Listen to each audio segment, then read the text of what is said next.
Okay बेटा, देखिए जो हमारा चैप्टर है ये चल रहा है कॉम्प्लेक्स कंपाउंड और कोऑर्डिनेशन कंपाउंड्स। तो इसमें हमने पिछली क्लास में काफी चीजें पढ़ ली थी, जैसे एम्बिडेंट, लिगेंड, यूनिडेंटेंट, बाइडेंटेंट, फिर किलेट, कुछ हमने काफी टर्म्स, इंपॉर्टेंट टर्म्स हमने कर लिए हैं। अब आप इस टेबल को देखिए ध्यान से, पिछले लेक्चर में हमने ये वाला टेबल भी किया है। इस टेबल में क्या बताया हुआ है कि माइनस वाला कौन सा है और उसका कितना चार्ज लेना है, न्यूट्रल वाले लिगेंड कौन कौन से हैं और उनके क्या नाम लिखने हैं। तो एक बार मैं दोबारा बताता हूँ, फिर आगे चलता हूँ। और ये टेबल याद होना जरूरी है। अगर ये टेबल याद नहीं होगा तो आप इससे रिलेटेड नेमिंग के क्वेश्चंस नहीं कर पाएंगे। जैसे Br नेगेटिव को ब्रोमो या ब्रोमाइडो भी लिखा होता है कई जगह पे, तो ब्रोमो ब्रोमाइडो दोनों चल जाते हैं। एफ नेगेटिव को फ्लोरो या फ्लोराइडो, ओ लगा होता है। अपना O-2 ऑक्सो, एंड अपना OH माइनस हाइड्रोक्साइड होता है तो हाइड्रोक्सो है। CN साइनाइड होता है, इसको साइनो लिखते हैं। याद रखना, CN is cyanide, it is written as cyano. और ये आपका ऑक्सलेट आयन है तो ऑक्सलेटो लिखा होगा। कार्बोनेट को कार्बोनेटो और एसिटेट को एसिटेटो, ये नाम है। अब न्यूट्रल लिगेंड जो मैंने हाईलाइट किए थे, याद करवाए थे, जैसे ये अमाइन है, इसका वैसे अमोनिया कहते हैं ना, तो इसको यहाँ पे अमाइन बोलेंगे। वाटर को एक्वा बोलेंगे। NO को नाइट्रोजाइल बोलेंगे। ये सारे न्यूट्रल हैं। ये पूरा पेज न्यूट्रल वाला है। न्यूट्रल मतलब जिसका चार्ज जीरो लेना है। ठीक है ना, तो ये हमने पिछली क्लास में भी किया था और आप लोगों को नोट करवाया था। अब हम चलते हैं आगे और इसको यूज करते हुए कुछ क्वेश्चंस करते हैं। जैसे अब हमारा टॉपिक आ रहा है oxidation number of central metal atom या सेंट्रल एटम। तो जो भी हम कॉम्प्लेक्स लिखेंगे, जैसे आपको यहाँ पे कुछ कॉम्प्लेक्स दिख रहे हैं और भी बहुत सारे मैंने कॉम्प्लेक्स कंपाउंड्स यहाँ पे लिखे हुए हैं। अब मैं इसमें बोल रहा हूँ कि जो सेंट्रल एटम है ना, सेंट्रल मेटल एटम, मुझे इसका ऑक्सीडेशन नंबर बताइए। तो ऑक्सीडेशन नंबर होता है जो मेटल के ऊपर चार्ज होगा। तो मेटल के ऊपर क्या चार्ज होगा वो निकालना सीखना है, तो इसमें थ्योरी पढ़ने की कोई जरूरत नहीं है। टॉपिक का नाम है oxidation number of central atom, मतलब जो भी कंपाउंड होगा उसमें जो मेटल है ना, सेंट्रल मेटल एटम, उसका चार्ज बताएं। अब इसका चार्ज बताने के लिए आपको ये वाला कंसेप्ट याद होना चाहिए, तभी बता पाओगे, और थोड़ी सी प्रीवियस क्लास की नॉलेज। सो देखो मैं चार्ज निकालता हूँ, कैसे निकालेंगे देखो। जैसे ये क्वेश्चन है, आपको क्वेश्चन 1 और क्वेश्चन 2 दिख रहा है। सो मैं इसको दोबारा लिख रहा हूँ to make you understand. So question को अगर आप देखेंगे तो CuCN4-3, तो इसका ओवरऑल चार्ज देख रहे हो -3, जो इसके ऊपर चार्ज होगा ना, ये ओवरऑल चार्ज है। अब जिसका चार्ज हमने निकालना है उसको हम ले लेंगे बेटा x। क्या बोला है मैंने? जिसका चार्ज हमने निकालना है उसको क्या ले लेंगे अंकित? क्या ले लेंगे बेटा? जैसे हमने 9th ग्रुप में एक्स। सीखा था, x। और CN का चार्ज कितना होता है? -1। ये मुझे कैसे पता? हम ये पीछे पढ़ के आए हैं, देखो। ये -1 -1 -2 -1, CN का -1, ऑक्सीलेट का -2। पता चल गया ना चार्ज का। और इसका जीरो होता है, ये हो कहीं पे, इनका जीरो होता है। अब ये हो गया तो हमारी इक्वेशन कुछ इस तरह से बन जाएगी। x-3 इजिकल, सॉरी, x-4 बनेगा। देखो हमारी इक्वेशन कुछ इस तरह से बन जाएगी। x-4 is equal to -3। मैंने इक्वल टू -3 क्यों किया? क्योंकि ओवरऑल चार्ज था। जैसे यहाँ पे कुछ भी नहीं है ना, तो इक्वल टू 0 ले लेंगे। तो ये हमारी इक्वेशन आ गई, x इजिकल टू +1। तो हमें ऑक्सीडेशन नंबर पता चल गया कॉपर का +1। बोलो अंकित, यहाँ तक समझ में आया बेटे? कैसे निकाला हमने? Yes sir. चलो अब अगला निकालते हैं। अब ये है हमारा K4FeCN6। तो इस क्वेश्चन को भी हम दोबारा लिख लेते हैं और इसको भी सॉल्व करने की कोशिश करते हैं। K4FeCN6, ठीक है। अब यहाँ पे हम आयरन को क्या ले लेंगे? X, क्योंकि इसी का निकालना है, सेंट्रल मेटल एटम यही है। और पोटेशियम का +1 होता है। प्रीवियस नॉलेज मतलब लास्ट क्लास की नॉलेज लगाओ, पोटेशियम +1 होती है ना वैलेंसी। बोलो अंकित, बोलो यस सिमरन। सर। और साइनाइड होता है -1। तो इक्वेशन बन गई 4 × 1 4 +x 1 × 6 -6 इज इक्वल टू क्या बन जाएगा? 0। आ गया समझ में? 0, यहाँ पे 3 लिखा था क्योंकि चार्ज था, यहाँ पे कुछ यस भी सर। नहीं है तो 0। अब आप इसको सॉल्व कर लीजिए, कितना आया? x इज इक्वल टू कितना आ जाएगा? +2। आ गया समझ में, x इज इक्वल टू 2। चलिए इसको नोट कर लीजिए, वेरी इंपॉर्टेंट, और इसका हमें यूज करना पड़ेगा। जल्दी कर लीजिए नोट, नोट करके डन बोलिए। ओके, अब देखिए ये वाला क्वेश्चन, ये यहाँ पे सबके मुझे सेंट्रल एटम का ऑक्सीडेशन नंबर बताइए। जो सेंट्रल मेटल एटम है ना, जैसे यहाँ पे एल्युमिनियम है, यहाँ पे कोबाल्ट है, ये भी कोबाल्ट है, ये जिंक है और ये निकल है, इन सब के ऑक्सीडेशन नंबर बताइए। आपको देते हैं हम 2 मिनट, निकालिए। चलिए चलो सिमरन, चलिए सिमरन, अब इसको वन बाय वन करते हैं। बोलिए सबसे पहला केस आप बोलिए, बोलो क्या करें पहले केस में। हम यहाँ लिख लेते हैं एक बार, K3 एल्यूमिनियम C2O430। अब ये इसका +1 चार्ज है, इसको X ले लेंगे, ये ऑक्सलेट है, इसका -2 होता है। तो क्या बनी इक्वेशन, 3 + x - 6 = 0। बोलो यहाँ तक ठीक है सिमरन, यहाँ तक ठीक है। इसको सॉल्व करोगे तो x कितना आया, +3 आ गया, +3 आ गया। और इस +3 को ना हम ऐसे लिखेंगे, ये इस तरह से, जब हम नेमिंग करेंगे ना इस तरह से रोमन में लिखेंगे, रोमन में, जैसे हमारे पीछे आंसर आए थे ना, जैसे यहाँ पे 2 आया था, यहाँ पे 1 आया था, तो इसको रोमन में लिखना है बाद में।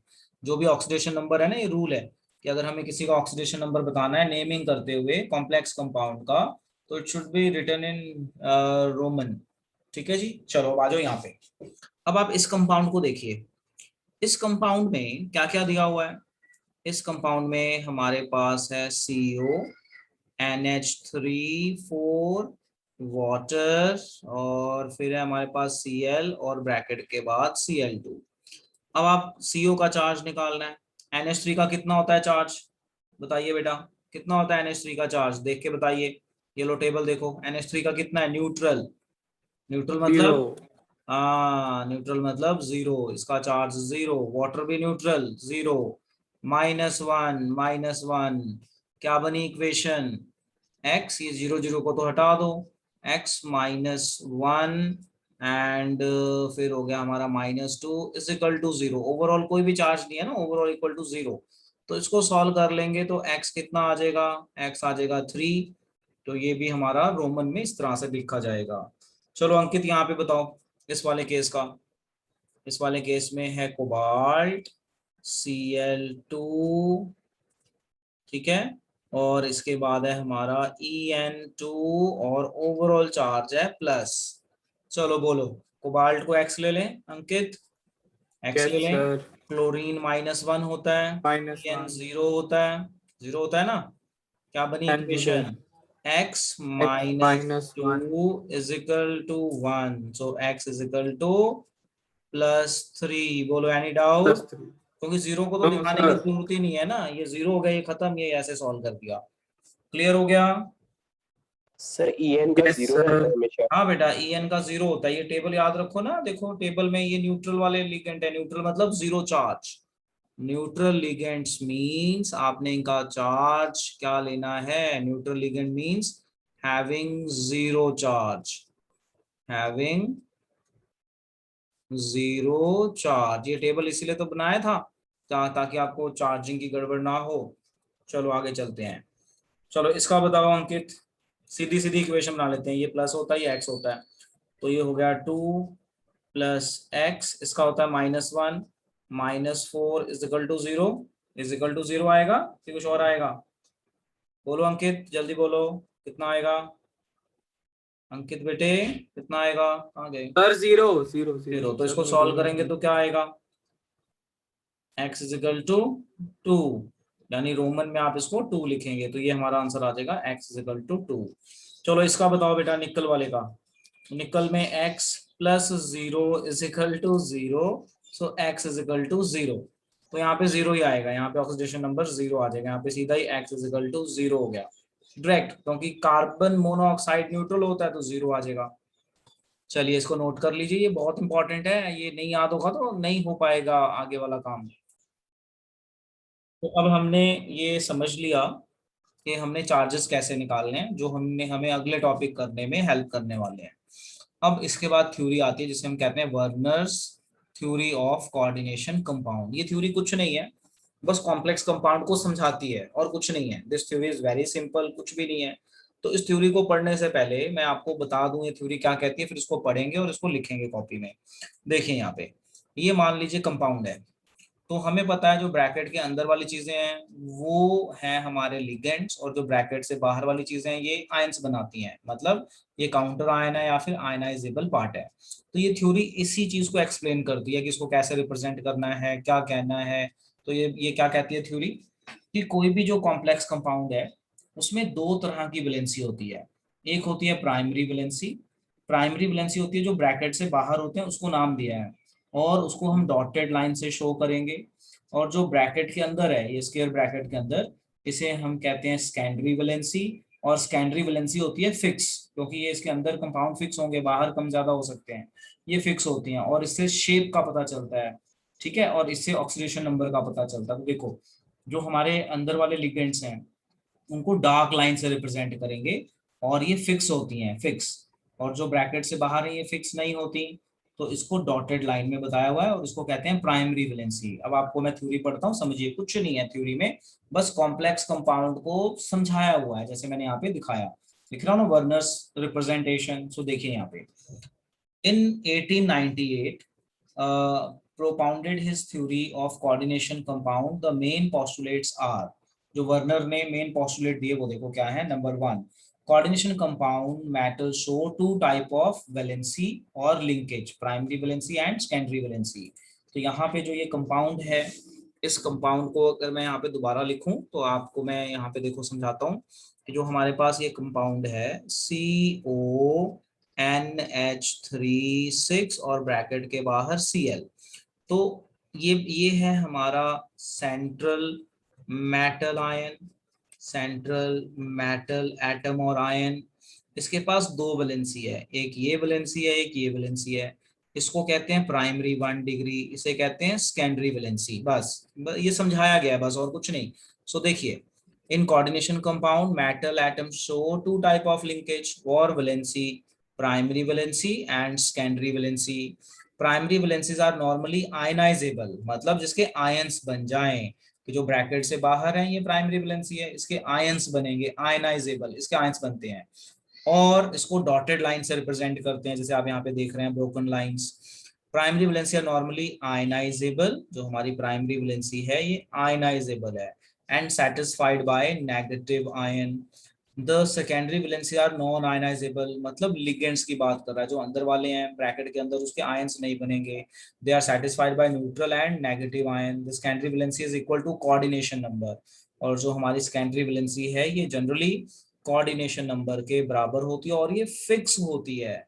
नंबर लास्ट, आयंस और group bounded by secondary linkage to metal have characteristic special arrangement, मतलब इसकी एक स्पेशल अरेंजमेंट होती है जिससे हमें शेप के बारे में पता चलता है। बस इतनी सी थ्योरी है। तो देखिए एक बार दोबारा, जो हमारी वर्नर्स थ्योरी है, टॉपिक का नाम है वर्नर्स कोऑर्डिनेशन थ्योरी। क्या कहती है थ्योरी, अगर पेपर में आ जाए, आप एक एग्जांपल बनाइए, उसको इस तरह से ड्रॉ कर दीजिए और उसके बाद बताइए कि जो भी हमारा कॉम्प्लेक्स होता है इसमें दो तरह की वैलेंसी होती है, primary valency and secondary valency.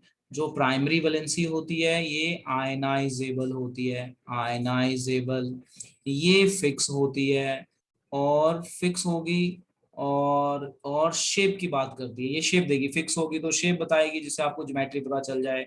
ये आयनाइजेबल है, और आयनाइजेबल वाले को हम डॉटेड लाइन में रिप्रेजेंट करते हैं और जो फिक्स है उसको हम डार्क लाइन से नोट करते हैं।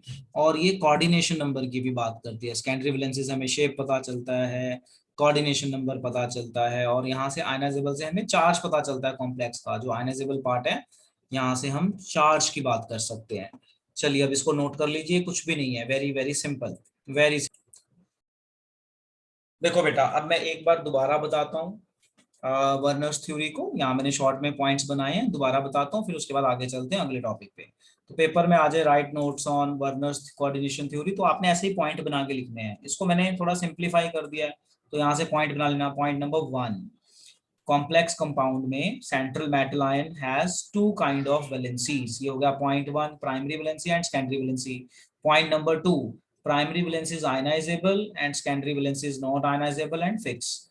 Primary valence is shown by, next point, point number 3, shown by dotted line. It is shown by dark lines. Then point number 4, primary valency से कॉम्प्लेक्स का ऑक्सीडेशन नंबर पता चलता है। सेकेंडरी वैलेंसी जो है ये कोऑर्डिनेशन नंबर की बात करती है और इससे शेप का आइडिया लग जाता है। बस हो गया। तो 4 पॉइंट्स में, ऐसे नहीं कि सर्कल बना के ऐसे बना के आगे, ऐसे 4 पॉइंट लिखेंगे। बस इसने कॉम्प्लेक्स को समझाया है कैसे समझना है। This is Werner's coordination theory. ठीक है, तो आप इसे अपने बुक से भी पढ़ें और समझ में आएगा। चलिए अब आगे चलते हैं। और जब हम आगे चलते हैं तो अब हमारा टॉपिक आता है naming of coordination compound. Naming of coordination compound. तो अब जैसे आपको +1 में आईयूपीएसी नेमिंग सिखाई थी ना, तो वैसे ही कॉम्प्लेक्स कंपाउंड की आईयूपीएसी नेमिंग पढ़ने जा रहे हैं। इसके रूल्स अलग हैं। इसको कार्बन वाले से ना कंपेयर करना, कार्बन वाले का मेथड अलग है, वो आपने +1 में सीखा है। अब हम यहाँ पे जो सीखेंगे ये है हमारा नेमिंग ऑफ कॉम्प्लेक्स कंपाउंड्स। पहले मैं रूल पढ़ूंगा, फिर मैं कुछ नेमिंग करके दिखाऊंगा, और फिर आप प्रैक्टिस करेंगे तभी आएगा। ठीक है जी। सो टॉपिक का नाम है कि हम नेमिंग कैसे करेंगे, नेमिंग ऑफ कोऑर्डिनेशन कंपाउंड। सो सबसे पहला point, cation is named before anion. मतलब जब भी आपको कोई कॉम्प्लेक्स दें तो उसमें आप सबसे पहले देखो पॉजिटिव वाला, फिर देखो नेगेटिव वाला।